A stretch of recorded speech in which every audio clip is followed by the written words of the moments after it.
അർച്ചന ചേച്ചി LLB സീരിയലിൻ്റെ latest episode റിവ്യൂയിലേക്ക് എല്ലാ കൂട്ടുകാർക്കും സ്വാഗതം.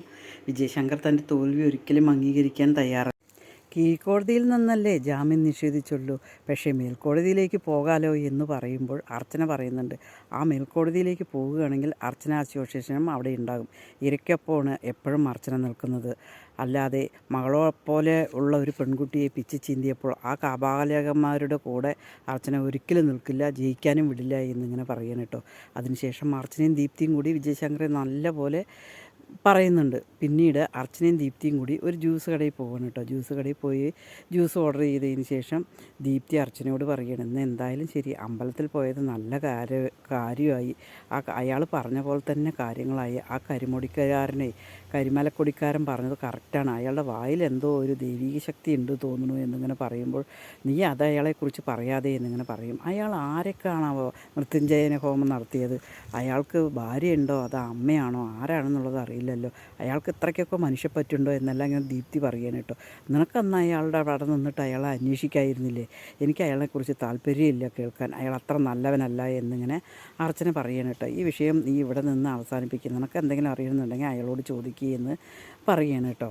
പിന്നീട് അച്ചു ഫോൺ ചെയ്യണം. അതേസമയം രുക്കു ഫോൺ എടുത്തതേ പറയുകടാ, എത്ര നാളായി നീ വിളിച്ചിട്ട് അച്ചു, നിൻ്റെ സൗണ്ട് കേൾക്കുമ്പോൾ തന്നെ എനിക്ക് എന്തോ ഒരു സന്തോഷം തോന്നുന്നു എന്നെല്ലാം അങ്ങനെ പറയണം. അച്ചു പറയണം, ഇവിടുത്തെ കാര്യങ്ങളെല്ലാം നിനക്കറിയില്ലേ, ഇവിടെ അങ്ങനെ ഫോണൊന്നും തരില്ല, ആഴ്ചയിൽ 1 മണിക്കൂറൊക്കെ തന്നെ ഫോണ് തരുകയുള്ളൂ, അതുകൊണ്ടാണ്. എൻ്റെ ഫോണ് കിട്ടിയോ എന്നിങ്ങനെ ചോദിക്കുമ്പോൾ, ഇല്ല ഫോണ് കിട്ടിയില്ല. അച്ചു അത് ചോദിക്കുമ്പോൾ രുക്കു ഒന്ന് പതറുകയാണ് കേട്ടോ. ഫോണ് കിട്ടിയില്ല എന്നിങ്ങനെ പറയാം. ആ സാരമില്ല, ഞാൻ എന്തായാലും വേറെ ഫോൺ വാങ്ങിയിട്ടുണ്ട്, നീ എൻ്റെ നമ്പർ ഒന്ന് ചേച്ചിയുടെ അടുത്ത് കൊടുക്കണം എന്നിങ്ങനെ പറയണം കേട്ടോ. അത് കേൾക്കുമ്പോൾ തന്നെ രുക്കുവിനാകെ ദേഷ്യം വരികയാണ് കേട്ടോ. നീ എൻ്റെ കാര്യം എന്തെങ്കിലും ചോദിക്കുന്നുണ്ടോ? നിനക്ക് നിൻ്റെ ചേച്ചിയുടെ കാര്യം മാത്രം അറിഞ്ഞാൽ മതി, അവിടെ ഒരു ഫാമിലി ലിസ്റ്റ് ഉണ്ട് എന്നിങ്ങനെ പറയാം. ഇപ്പം ഞങ്ങൾക്കല്ലേ, ഭാര്യയ്ക്കല്ലേ ഇത് വരാൻ പറ്റുക എന്നെല്ലാം അങ്ങനെ ചോദിക്കണം കേട്ടോ. നീ ഒരു കാര്യം ചെയ്യ്, എൻ്റെ നമ്പർ ഒന്ന് ചേച്ചിയോട് കൊടുക്കണം, ചേച്ചിക്ക് ഞാൻ ഫോൺ ചെയ്ത് കഴിഞ്ഞാൽ ഒരുപാട് സന്തോഷമാകും, ചേച്ചി ആകെ വിഷമിച്ചിരിക്കുകയായിരിക്കും, എൻ്റെ സ്വരം കേട്ടാൽ തന്നെ ചേച്ചിക്ക് സമാധാനമാകും, നീ ഈ നമ്പറൊന്ന് കൊടുക്കണം എന്നിങ്ങനെ അച്ചു പറയണം കേട്ടോ. അതേസമയം രുക്കു പറയുന്നുണ്ട്, ഇല്ല ഞാൻ ഒരിക്കലും കൊടുക്കില്ല, ഞാൻ ആ നമ്പർ കൊടുക്കില്ല, അങ്ങോട്ട് അമ്പാട്ടിലേക്ക് പോകുമില്ല എന്നിങ്ങനെ പറയണം കേട്ടോ.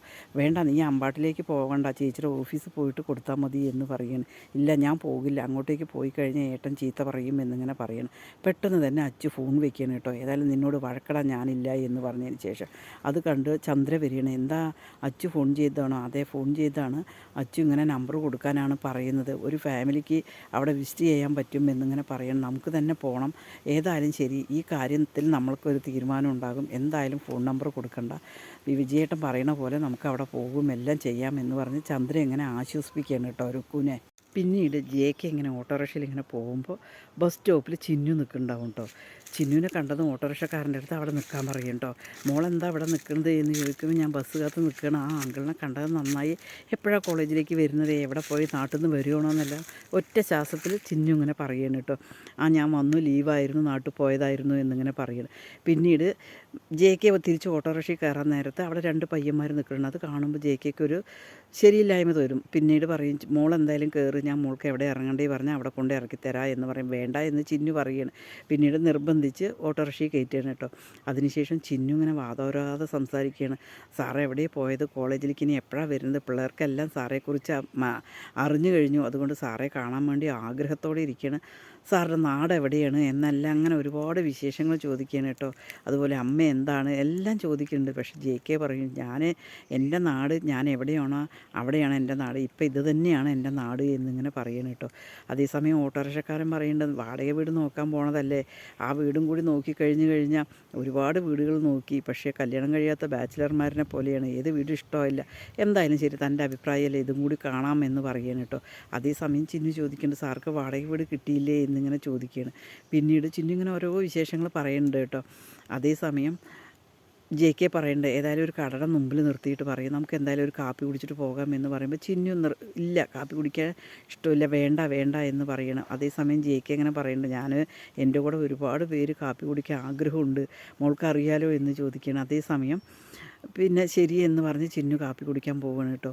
പിന്നീട് പറയും, അമ്മ മകളോട് കാപ്പി കുടിക്കണ്ട എന്ന് പറഞ്ഞിട്ടുണ്ടോ എന്ന് ചോദിക്കും. ഇല്ല, അങ്ങനെയൊന്നും പറഞ്ഞിട്ടില്ല എന്ന് പറയും. ജെ.കെ ഓട്ടോറിക്ഷക്കാരന് പൈസയും കൊടുത്ത് വിട്ടയക്കണം. പിന്നെ മോള് കാപ്പി കുടിക്കുന്ന സമയത്ത് മോൾക്ക് എന്ത് വേണമെങ്കിലും കഴിച്ചോളൂ എന്നിങ്ങനെ പറയണം കേട്ടോ. വീട്ടിൽ ആരൊക്കെയുണ്ട് അമ്മയുടെ കാര്യം ഇങ്ങനെ ചിന്നു പറയുമ്പോൾ തന്നെ ജെ.കെക്ക് ആകെ മൊത്തം ഒരു വിഷമം വരികയാണ് കേട്ടോ. പിന്നീട് ചിന്നുവിൻ്റെ അമ്മയെക്കുറിച്ചും എല്ലാം അങ്ങനെ പറഞ്ഞുകൊണ്ട് ഒരു മോള് എന്ത് വേണമെങ്കിലും കഴിക്കുക എന്ന് പറയുക, ഒന്നും വേണ്ട എന്നിങ്ങനെ ചിന്നു മോള് പറയുകയാണ് കേട്ടോ. അതേസമയം ആ കോഫി ഷോപ്പിലേക്കാണ് അർച്ചനയും ദീപ്തിയും കൂടി കയറി വരുന്നത്. ഇവരെ കണ്ടിട്ട് ആകെ അർച്ചന ഞെട്ടിപ്പോവുകയാണ്.